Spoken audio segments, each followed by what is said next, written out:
চোখে ছাউনি পড়ছে মা গো মা।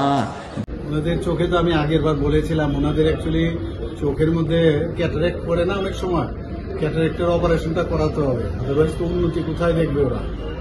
উনি যখন এয়ারপোর্টে নামলেন, আগে তো সিঙ্গারবিল আর আগরতলা এয়ারপোর্টে নামতেন, ওনার উন্নতি দেখেননি উনি ত্রিপুরায় আগরতলা এয়ারপোর্ট, তাও আমরা যার নামে আমরা এয়ারপোর্টের নাম দিয়েছি, জীবনে তো ওনাদের সম্মানই দেয়নি, বীর বিক্রম কিশোর মানিক্য বাহাদুরের নামে আমরা দিয়েছি। উন্নতি দেখেনি, যে রাস্তাটা দিয়ে এসছে, কিরকম রাস্তা দিয়ে এসছে, পথ করে তো এসছে, সেই পতাকা উড়িয়ে ওনাদের পার্টি, এগুলো দেখেন না ওনারা। ওদের উন্নয়ন দেখতে পান না, এর জন্য ওরা এই ধরনের কথাবার্তা বলেন, মানুষকে বিভ্রান্তি করার জন্য মাস্টারপিস, পরিষ্কার নেই বলবো।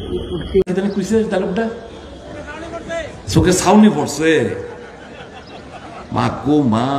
দাঁতের ডাক্তারেরই কত, চোখের ডাক্তার কি কইল হইলে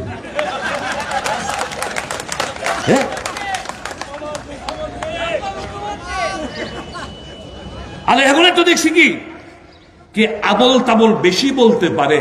আগেরটার লোকে বর্তমানে কম্পিটিশন,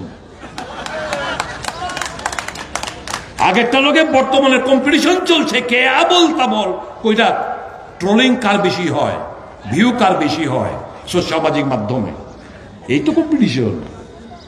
মানুষের উন্নয়নের কথা কই কয়? মানুষের দুঃখ সুখে হাসপাতালে গেছেননি?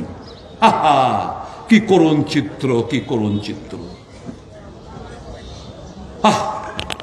আমি কই না কেলিগা ওই যে কিছুদিন একটা দপ্তরটা চালাই ইসলাম, তো কইলে কইব ইচ্ছা করে বলতে স্বাস্থ্যটা কয়, আমি লিখে স্বাস্থ্যটা বেশি কথা, কিন্তু আমি জানি স্বাস্থ্যটা ভাঙ্গা শেষ, স্বাস্থ্যটা হয়ে গেছে এখন কিছু লোকের রোজগারের ধান্দাবাজ, মানুষকে স্কুইজ করার একটা জায়গা, চিকিৎসা নামে ভণ্ডামির একটা জায়গা।